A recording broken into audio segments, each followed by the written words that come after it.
Hello student, हम लोगों को लास्ट क्लास में जो पादप जनन की विशेष विधियां थी वो वाला चैप्टर कंप्लीट हो गया था।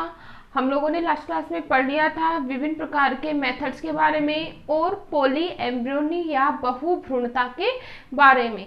आज हमारा जो नया चैप्टर है वो है पादप जल संबंध या plant water relation. Chapter number 5 अपना प्लांट वाटर रिलेशन।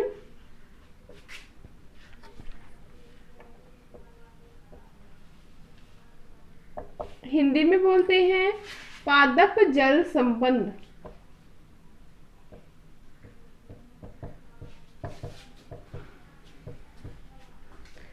सबसे पहले तो हम लोग इंट्रोडक्शन की बात करेंगे प्लांट वाटर रिलेशन में।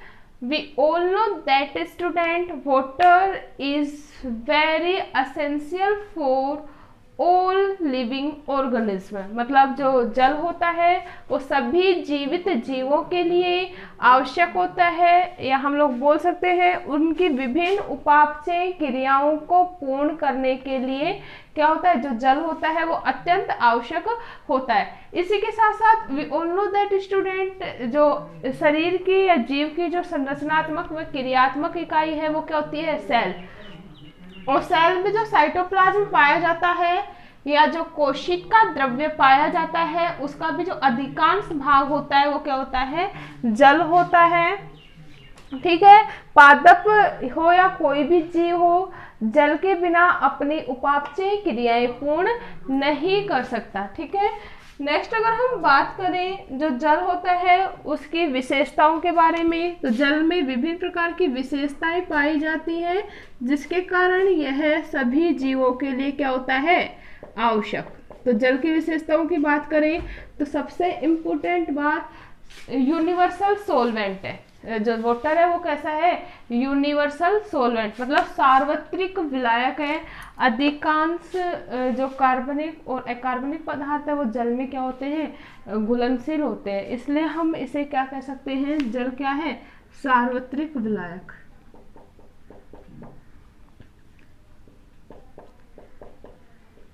क्लियर है। नेक्स्ट अगर हम इसकी विशेषता की बात करें तो जो जल होता है उसकी प्रकृति जो होती है वो होती है ध्रुवीय प्रकृति। कैसी होती है, ध्रुवीय प्रकृति होती है।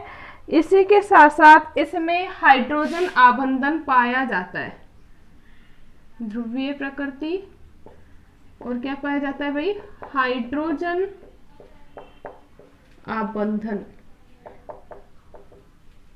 ठीक है, we all know that hydrogen bond के द्वारा ऑक्सीजन का क्या मॉलिक्यूल जुड़ा हुआ होता है। जो वाटर का जो फॉर्मूला होता है वो क्या होता है, H2O, 2 हाइड्रोजन के अणु और 1 ऑक्सीजन का अणु मिलकर किसका निर्माण करता है, जल का निर्माण करता है। इतना क्लियर है। नेक्स्ट अगर हम बात करें इसकी विशिष्ट विशिष्ट जो क्षमता होती है किसकी, ऊष्मा की। इसकी उच्च विशिष्ट ऊष्मा होती है।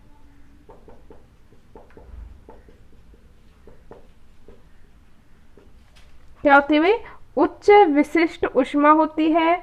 और इसके अगर पीएच की बात करें तो इसकी जो पीएच होती है वो होती है उदासीन। मतलब इसका जो पीएच होता है वो 7 होता है।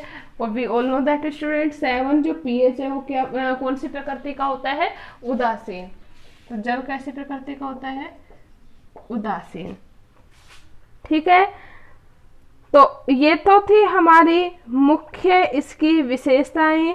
इसके साथ साथ जो जल होता है, जो कोशिका होती है उसमें जीव द्रव्य में क्या पाया जाता है, जल की अधिकांश मात्रा जो होती है वो किसकी पाई जाती है, जल की पाई जाती है। We all know that. और इसमें जो सेल की जो साइटोप्लाज्म होती है उसमें विभिन्न प्रकार की क्रियाएं पाई जाती है जिसके द्वारा जो वाटर होता है या जिसके द्वारा जो शरीर होता है उसमें विभिन्न प्रकार की क्रियाएं होती हैं। जैसे अगर हम बात करें डिफ्यूजन, ओस्मोसिस, परमेबिलिटी मतलब विसरण, पारगम्यता और ओस्मोसिस। ठीक है, ये विभिन्न प्रकार की क्रियाएं पाई जाती हैं।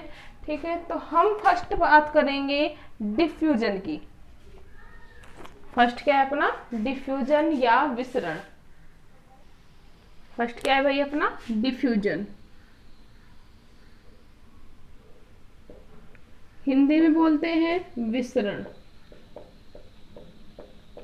सबसे पहले तो हम लोग जान लेते हैं व्हाट इज डिफ्यूजन।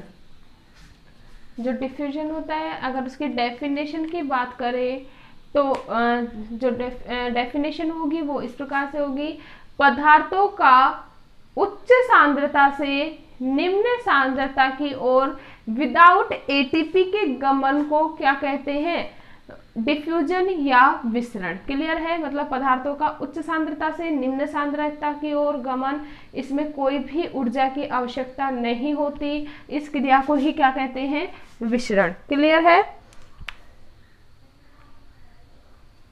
पदार्थों के उच्च सांद्रता से निम्न सांद्रता की ओर गमन, निम्न सांद्रता की ओर गमन। सबसे इम्पोर्टेंट बात यह है भाई इसमें, इसमें कोई भी एनर्जी की नीड नहीं होती।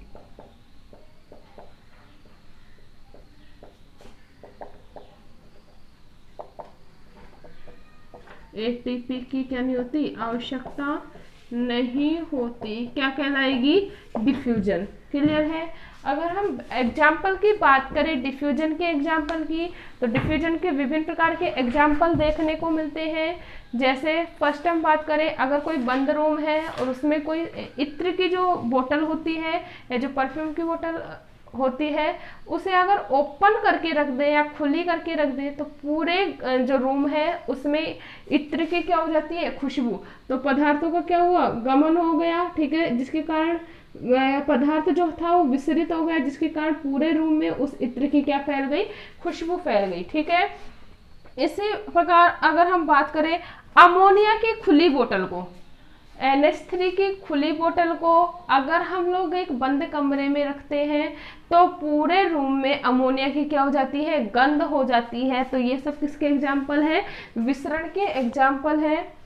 जो विसरण की प्रकृति होती है वो उच्च सांद्रता से किस प्रकार किधर की साइड गमन होंगे भाई, उच्च सांद्रता से निम्न सांद्रता की ओर। ठीक है, अगर हम प्रकृति की बात करें तो जो विसरण की प्रकृति ठोस द्रव व गैस में, विसरण की प्रकृति ठोस द्रव व gas. We all know that student कि जो पदार्थ होता है वो मुख्य रूप से कितनी अवस्था में पाया जाता है, 3 अवस्थाओं में। कौन कौन सा, सॉलिड, लिक्विड एंड वेपर या गैस में। ठीक है, तो विसरण की जो प्रकृति होती है ठोस द्रव व गैस तीनों में ही पाई जाती है।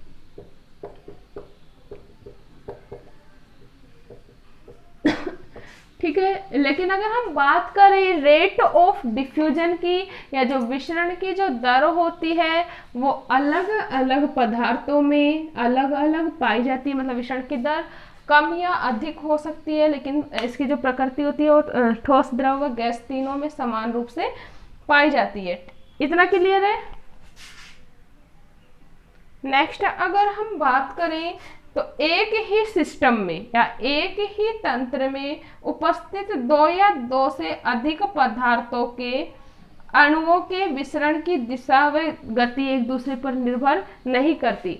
मतलब हम लोग कह सकते हैं कि अगर एक ही सिस्टम में 2 या 2 से अधिक क्या प्रेजेंट है, अणु प्रेजेंट है। ठीक है, तो उन दोनों की जो गति होगी या उन दोनों की जो डायरेक्शन होगी वो एक दूसरे को क्या नहीं करेगी, प्रभावित नहीं करती है। इतना क्लियर है। मतलब हम लोग बोल सकते हैं कि ये दोनों ही अणु स्वतंत्र रूप से गति करते हैं और स्वतंत्र रूप से एक अलग अलग डायरेक्शन में क्या कर सकते हैं, मूव कर सकते हैं। नेक्स्ट हम बात करेंगे विसरण को प्रभावित करने वाले कारक, द फैक्टर अफेक्टिंग डिफ्यूजन, या विसरण को प्रभावित करने वाले कारक, प्रभावित करने वाले कारक। तो जो विसरण की जो दर होती है उसे विभिन्न प्रकार के जो कारक होते हैं वो प्रभावित करते हैं। जैसे हम लोग बात करें टेम्परेचर की। फर्स्ट जो मेन फैक्टर है वो क्या है, टेम्परेचर, या हम लोग बोल सकते हैं इसे तापमान। अब हम लोग देखते हैं कि तापमान कैसे बढ़े, तापमान बढ़ने पर क्या इफेक्ट पड़ेगा।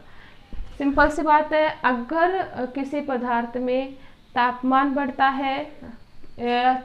बढ़ता है तो विसरण की जो दर होगी वो हमेशा इंक्रीज होगी। तापमान बढ़ने पर विसरण की दर क्या होगी, बढ़ जाएगी। तापमान क्या हुआ, इंक्रीज हुआ, विसरण भी क्या हो जाएगा, विसरण की दर भी क्या हो जाएगी भाई, बढ़ जाएगी। रीजन क्या है, जो मेन रीजन है वो क्या है, अणुओं की गतिज ऊर्जा बढ़ जाती है।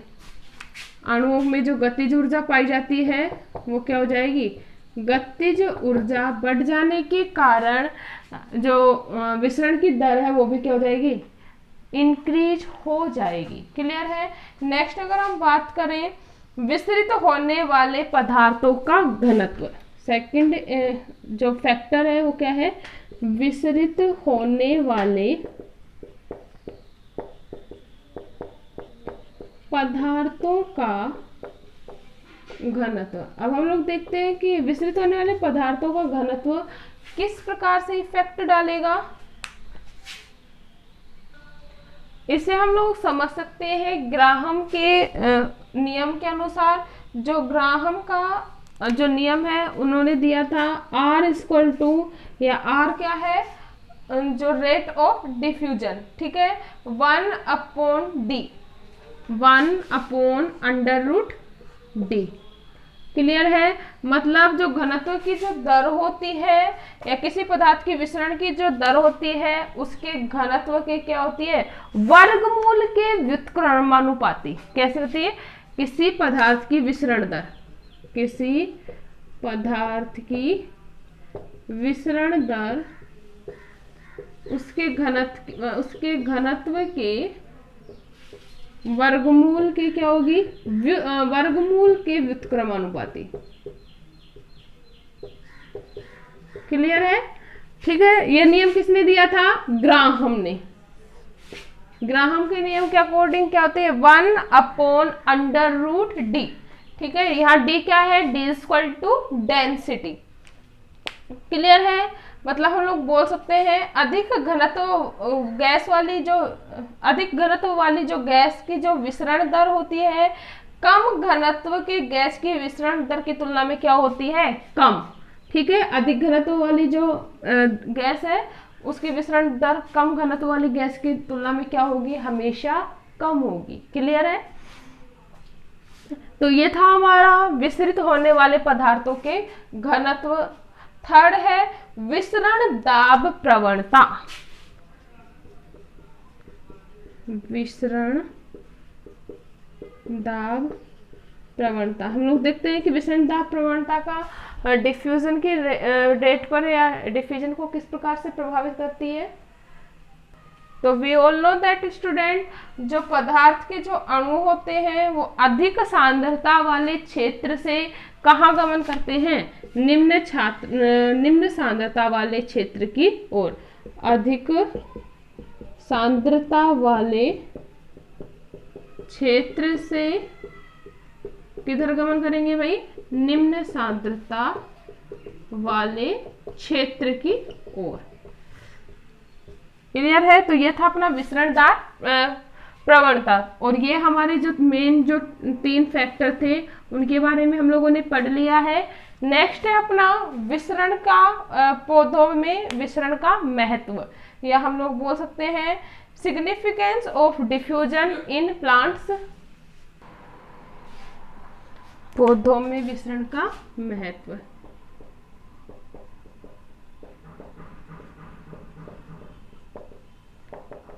तो जो पौधे होते हैं उनमें विसरण का बहुत अधिक महत्व है।